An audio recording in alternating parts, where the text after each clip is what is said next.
We're continuing with Chapter 37 of Barry and the Boys, the CIA, the Mob, and American Secret History by Daniel Hopsicker.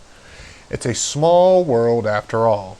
By the end of 1985, the United States was well on the way to becoming the first narco-democracy in North America. The boys were now making so much money so fast that tradecraft flew out the window. Cockiness ruled the day. So when the first serious attempt was made to kill Barry Seal on February 20th, 1985, almost a year to the day from when he was finally assassinated, it was poorly disguised, because on that very same day they also repossessed Barry Seal's most prized possession, his Learjet. They gave themselves away, not to Seal, who well knew who his adversaries were, but to us, Americans interested in our own suppressed and secret history. The reason they gave themselves away has much to do with boys and their toys. They thought Seal was dead and they wanted their Lear back. It was a CIA plane all along, we are about to learn, and has never really been Seal's except in a paper sense. Now they were anxious to avoid the plane going through probate after Seal's death. Because the boys wanted their Lear back so badly in their eagerness to get back their jet, they left a trail of breadcrumbs that 15 years later can be used to track up the Nile to a place near the headwaters of the drug trade. Seal was discovered, had signed a series of promissory notes on the Learjet in 1982 totaling $1.8 million, twice what the plane was worth. This puzzled us until we learned from former CIA pilot Morgan Hetrick that this was standard operating procedure, allowing the boys to express their displeasure by taking away your toys at will. Barry called to me on the morning the Learjet disappeared, says Seal's longtime friend, Houston flight controller Charlie Montgomery. He asked me, "What do you know? What happened?" So I checked with the flight center. The Lear would have shown up on our radar, and we'd have a record of it. But the tapes for that morning weren't available for some reason. By 1985, evidence was everywhere that something had spun wildly out of control for some reason. The number of cocaine users in the United States had risen to 6 million, 10 times the number of heroin addicts, and here came crack. By chemically converting cocaine powder to a granular base state suitable for smoking and readily usable, cheap narcotic was created selling for as little as $10 a dose. Use spread to a generation of younger users unable to afford the high price of pure cocaine or heroin. A woman beachcombing near Millionaire's Row, a ritzy area of Palm Beach, noticed green duffel bags strewn along the water's edge, which contained 1,076 pounds of cocaine, nearly $2 million worth of powdered money. Proposals about what to do included one from Florida Senator Paula Hawkins, clearly no brain surgeon, seeking to outlaw the $100 bill so drug smugglers would have a tougher time laundering their money. The local sheriff replied gently that this wouldn't work. Outlaws would just get bigger bags.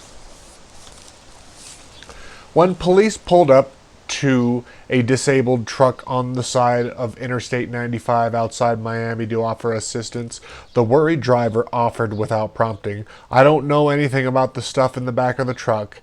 Inside they found millions of dollars worth of coke. The currency in Florida was found to be tainted with traces of cocaine." The Miami Herald was an expert analyzing $20 bills from a dozen prominent Floridians. Who was holding? Everybody from the Archbishop to the Dade County State's Attorney to Dade County Chairman of the Republican Party to a former Miss America. Every time Barry Seal flies a load of dope for the U.S. government, one law enforcement officer noted resignedly in a log in the summer of 1985, he flies two for himself. The bargain was plain even then. Seal was flying weapons to Central and South America, an agent noted, recording what was believed within the DEA. In return, he is allowed to smuggle what he wants back into the United States. A secretary to an executive of the company, then the nation's largest drug smuggling outfit, testified she made at least 6 trips a year to the Caymans to deposit all the loot. And Emily Camp, one of Barry Seal's most expert pilots, as well as the only witness to his transactions with both Sandinista drug lords and U.S. intelligence agents, and a member of the Marcello family to boot, was murdered when his elaborately equipped Mina-bound Piper Cessna unaccountably ran out of gas on a routine approach and slammed into a mountain. Camp and Seal, as we've seen, met while in prison in Honduras, and Camp became Seal's co-pilot. Emily and Barry worked really closely, Seal's secretary Dandra Seal said. They were together at all times. That the plane had been rigged to go down because the suspicion of more than one observer, including Arkansas's criminal investigator Russell Welch. The technique we learned is simple. An inflated balloon inside the gas tank causes false readings, both when fueling and in flight. And we know why. Barry Seal was supposed to have been on it. Here's what happened. It started as a simple marital spat. Emily Camp and his wife of many years, Carol, were not getting along. To show her displeasure, Carol packed up their youngest and headed off without telling Emily. Ironically, she headed for Disney World.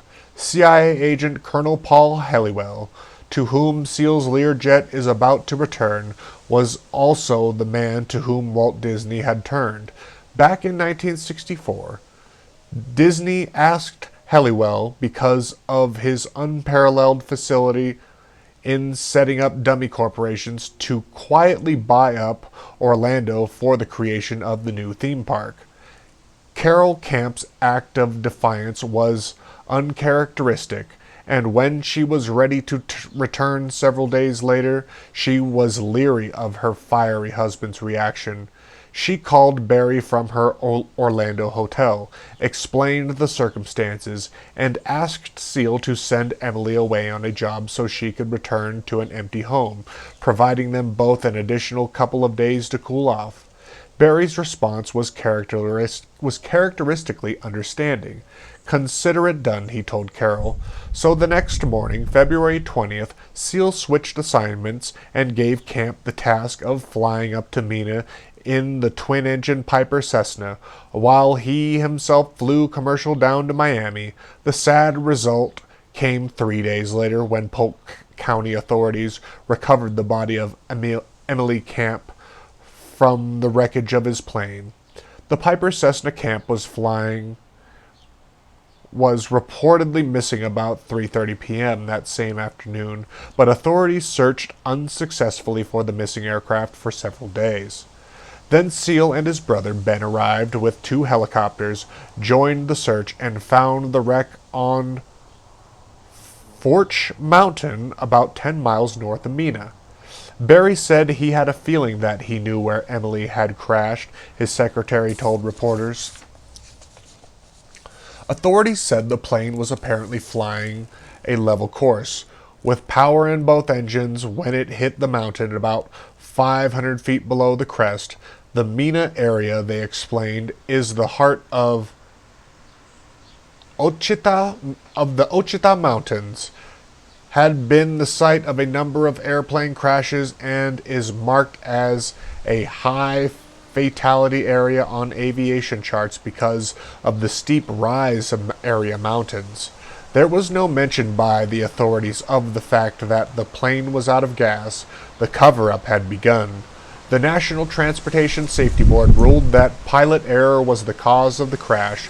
Still, the unwashed questions, many with national security implications, began almost immediately. FAA records confirmed that the that the downed plane had been previously owned by CIA proprietary Air America. It carried the original logs of one of SEAL's other planes, a Vietnam-era 123K SEAL had a Vietnam-era 123K SEAL had christened the Fat Lady. They were missing when the wreckage was discovered. Rudy Furr, the Mena airport manager and former business manager of Rich Mountain Aviation, said Camp was bringing records to Mena for review by a Federal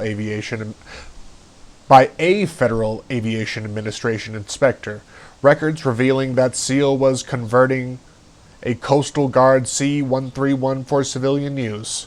The big question was why had the Cessna, as well equipped as anything out of James Bond, pocket-sized digital encryption devices to send coded telephone messages, Loran C radar altimeters, beacon interrogating digital radar, still slammed into a mountain. A.L. Hadaway, also a pilot and former Mena sheriff, said he was surprised to learn that Camp, an experienced pilot, had crashed. He couldn't find this airport at night and land without lights. I've seen him do it. He couldn't find the airport at night and land without lights. That makes no sense to me. Camp's associates believed that his plane had been sabotaged, pointing out that he was one of the few to witness many of SEAL's activities for the CIA and DEA. Then their suspicions were given credence when it was discovered that although Emily Camp had topped off his plane with fuel before leaving Baton Rouge, there was no evidence of any fire on the mountainside where it was found. The fuel gauges read empty.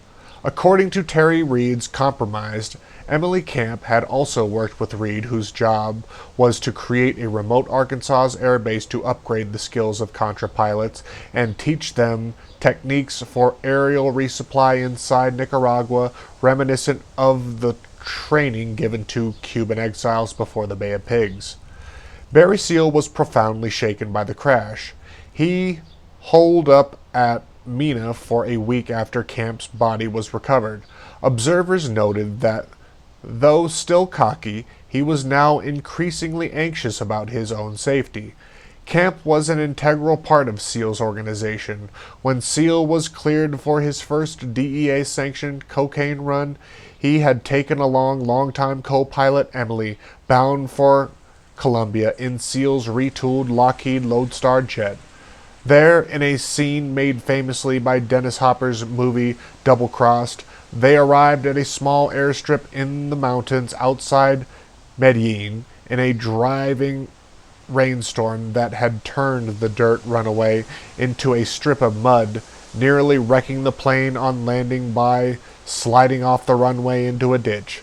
Senior cartel executive Carlos Ledier, today inexplicably free after being set loose by the Clinton administration from his 100-year prison sentence, was at the airstrip to meet the plane.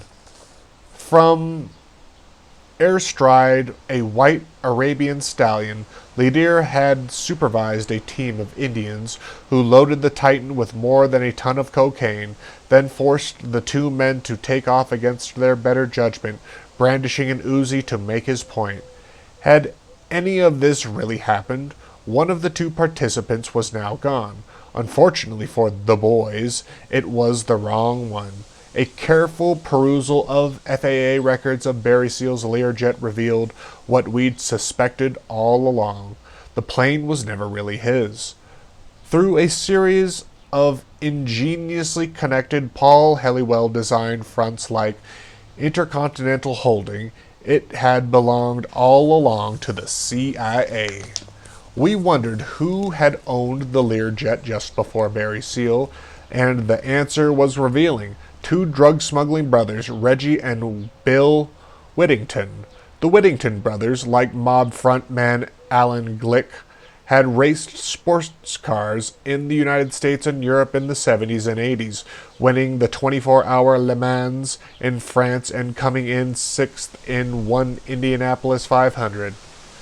Authorities said they financed their racing operation with drug profits. When they got into trouble in late 1981, their bosses took their biggest toy, the Lear, away from them and gave it to Barry Seal. 4 years later, they pleaded guilty to charges in federal court in Florida for importing 400,000 pounds of marijuana into the United States and evading taxes on $73 million. In an amusing postscript after being released from prison, one of the brothers dug up 220 pounds of gold that they had stashed away before going to prison. He took it to be cashed in at a Delaware bank. The government notified of the transaction as a routine process. A DEA spokesman said, "Yeah, right. Leapt into action the way they only do when money is involved, and seized the gold." And though the brothers were outraged enough to file a lawsuit, of course, what were they dreaming? They never got it back. Satisfied as to hear the Learjet's thoroughbred lineage, we next turned to the question of who the plane had been registered to while Barry Seal flew it. The answer took us straight into the heart of darkness, which we discovered is apparently located in the sun-splashed Cayman Islands of the Caribbean. Isles of sun, surf, and secrecy, where the waters sparkled, the beaches were pristine white, and the cash that left its banks was crisp and clean. The Caymans were awash, we learned, in wary money, and widely known as the international laundromat for soiled cash. They conjure up such strong images of discreet banking transactions that they were the perfect place to shoot part of The Firm, a movie that touched on the mob, lawyers, and money laundering. Even though the three islands, Grand Cayman, Cayman, Brac, and Little Cayman, are a holiday paradise with exquisite scuba diving, their reputation is tarred by scandal, with more than $500 billion in banking assets and more than $100 billion in mutual funds, a conduit for drug money laundering, and a magnet for tax evaders. The British colony has always attracted critics. Why? Because although the Caymans are just a tiny slip of sand and coconuts 20 miles long, natives boast they have the third largest banking community in the world. It's apparently a great place to stash your money. And when it's high noon and the sun beats hot on the dark suites of businessmen who walk between the banks that crowd Georgetown's dusty streets, they may look comical, stuffy, and out of place among the tans and the swimsuits of snorkelers moving from hotel to beach. But they're the reason it's here. The Caymans is where the Bank of Credit and Commerce International scandal took root and festered. Panamanian and Colombian drug cartels washed their dirty money, and where OSS CIA agent Paul Helliwell established banks and front companies like a New York sidewalk hustlers playing three-card Monte with the tourists, us. The Contras banked here too. After the stunning Sandinista attack at the Mayasa military barracks outside Managua in October of 1977, worried members of Nicaragua's upper classes began looking for ways to transfer assets out of the country and set up a secret financial network which was used to receive and distribute tens of millions of dollars in donations.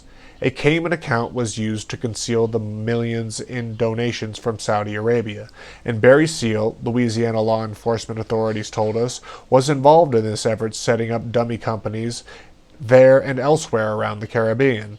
The Cayman bank laws promoted a culture of secrecy running deeper than money, an AP Wire story reported. Lounging with young girls on white beaches are ex-U.S. Air Force pilots with deep tans. When asked about their pasts, they admit only to running some contract stuff during the 1980s with a certain air cargo company that made regular flights to rural Honduras, where U.S.-backed Contra rebels were based.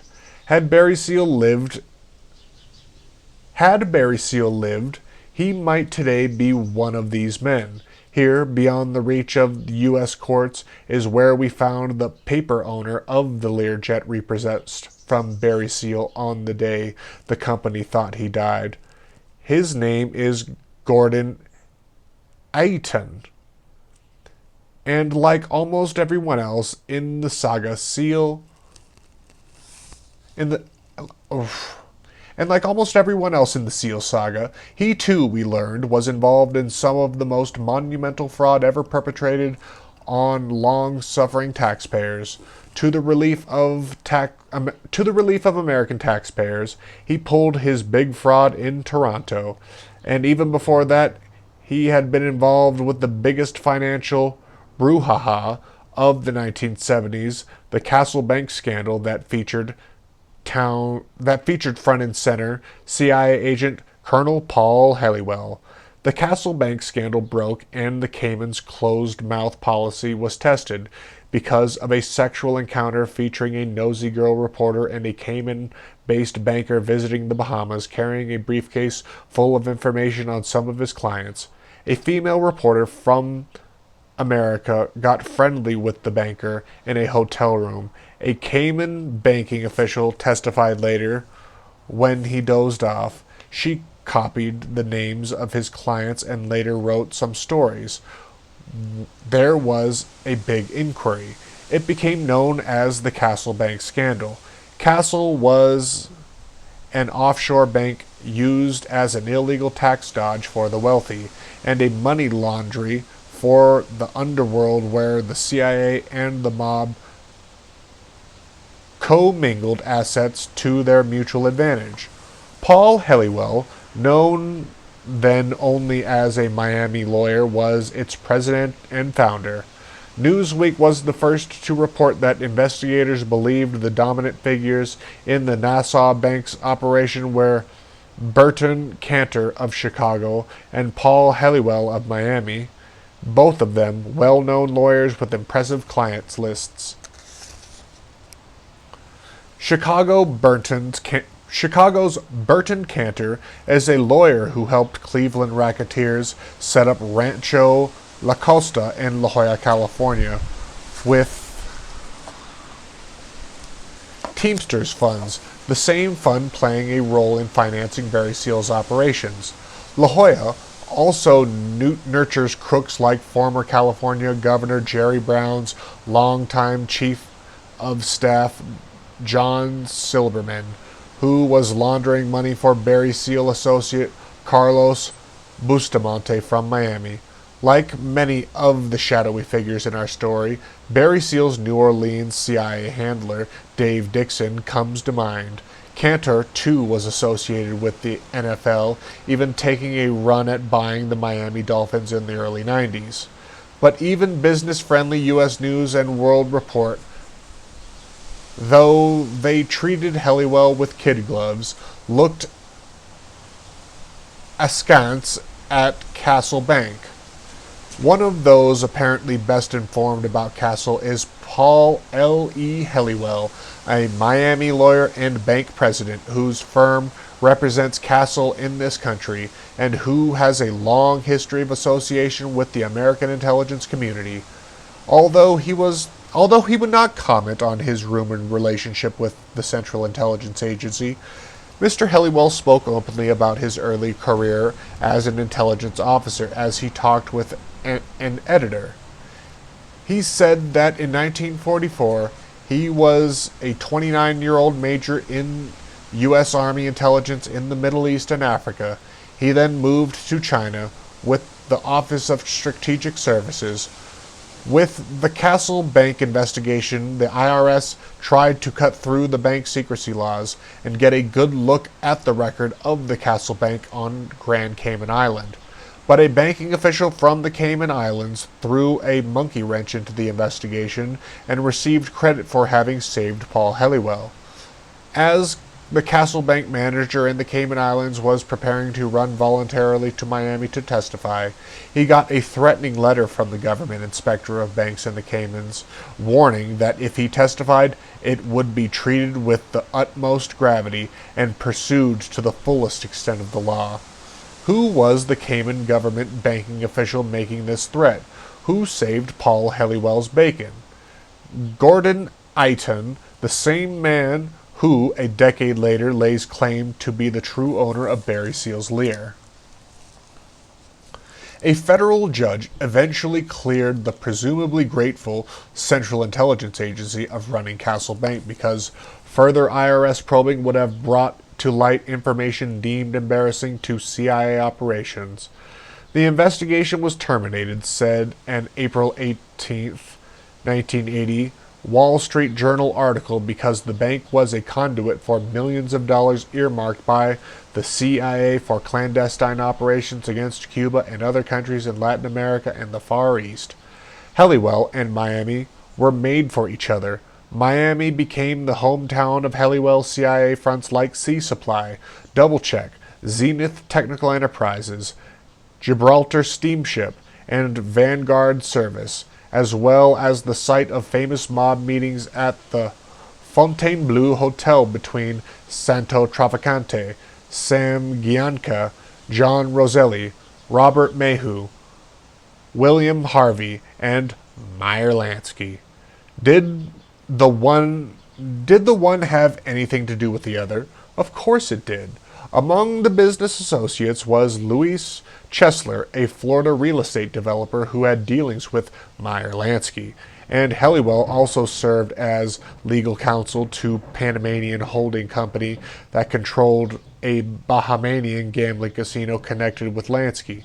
Helliwell, the CIA paymaster at the Bay of Pigs, was a master of conspiracy, according to Miami New Times. The building that once stood at 600 Brickell housed the offices of Paul Helliwell, a prominent Miami attorney and veteran of the OSS, the CIA's World War II predecessor. Helliwell's place of business was also where the phone rang if anyone dialed the number for Red Sunset Enterprises, an agency front company set up to recruit frogmen and other boom and bang experts for Operation Mongoose. Red Sunset was typical of the more than 50 dummy corporations created by the CIA indeed to conceal its anti-Castro activities. What the CIA did, in many cases, they would cut a deal with an attorney who would essentially serve as a point to receive phone calls and also mail drops, said Soldier of Fortune magazine editor Robert K. Brown, a sardonic observer of the South Florida early 60s cloak and dagger scene.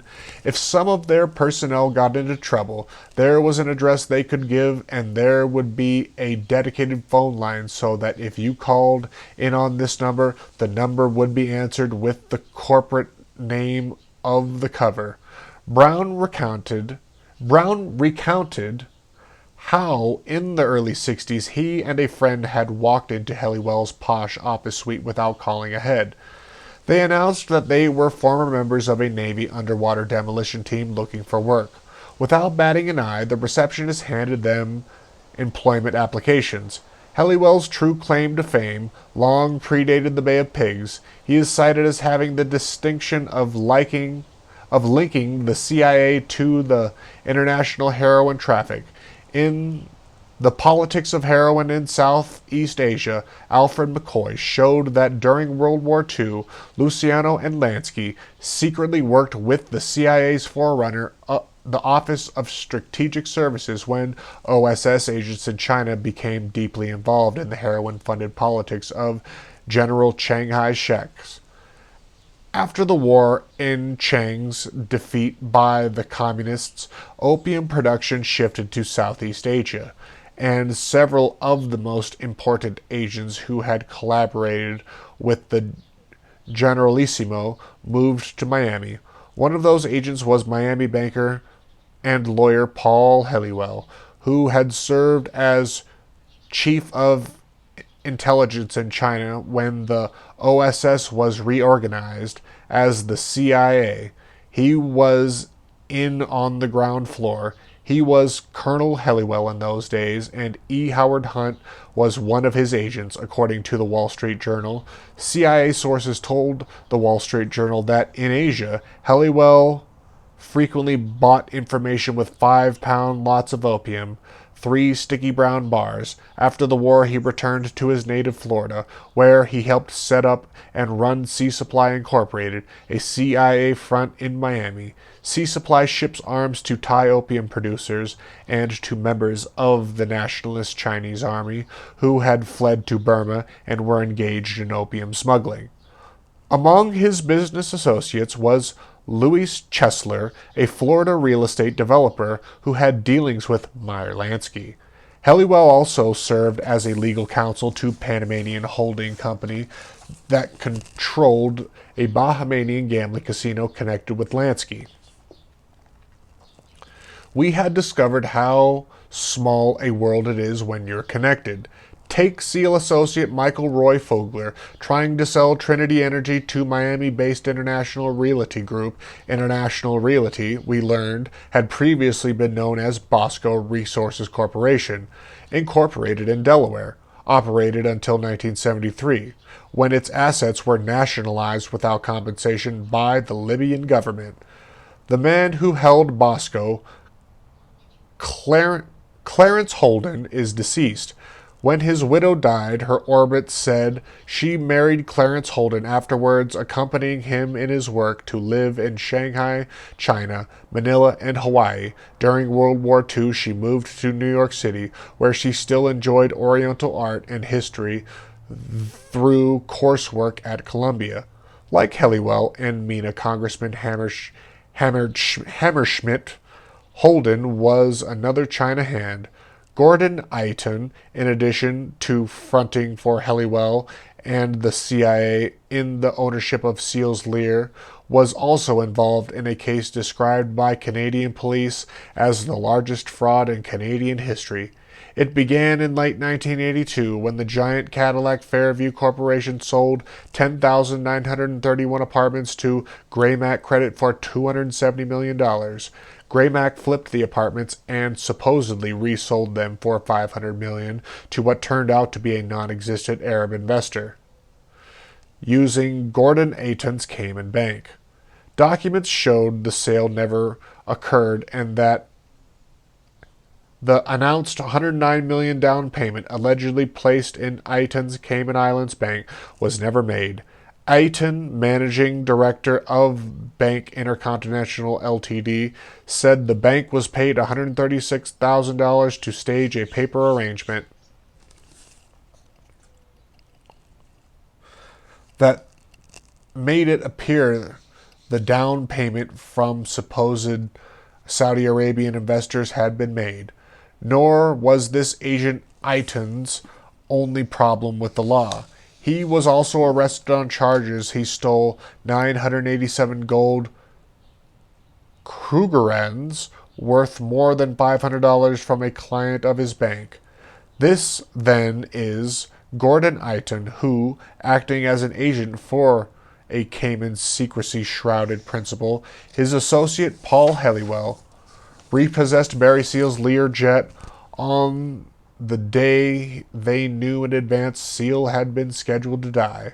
A final irony: the financial mastermind behind the biggest financial fraud in Canadian history, in which Gordon Eiton had participated, was financier Leonard Rosenberg. One knowledgeable Canadian source told us about Rosenberg. I came across a blip about 2 Canadian pilots being busted in Havana in 1963 for importing seafloor plastique. The putty was in cans marked food. Castro charged them as CIA spies. The man who sponsored the seafloor plastique run and chartered the plane to Cuba was Leonard Rosenberg. One of the pilots on this 1963 plastic explosives run was Ron Lippert, who reemerges 2 decades later in Iran-Contra. There he flew a desperate CIA agent wanted for murder and drug smuggling in Costa Rica safely out of the country to Haiti. The saved agent's name? John Hull, famous from the Iran-Contra scandal for running a refueling ranch for drug smugglers in Costa Rica. Small world. Oh, yes it is when you're involved with drug smuggling.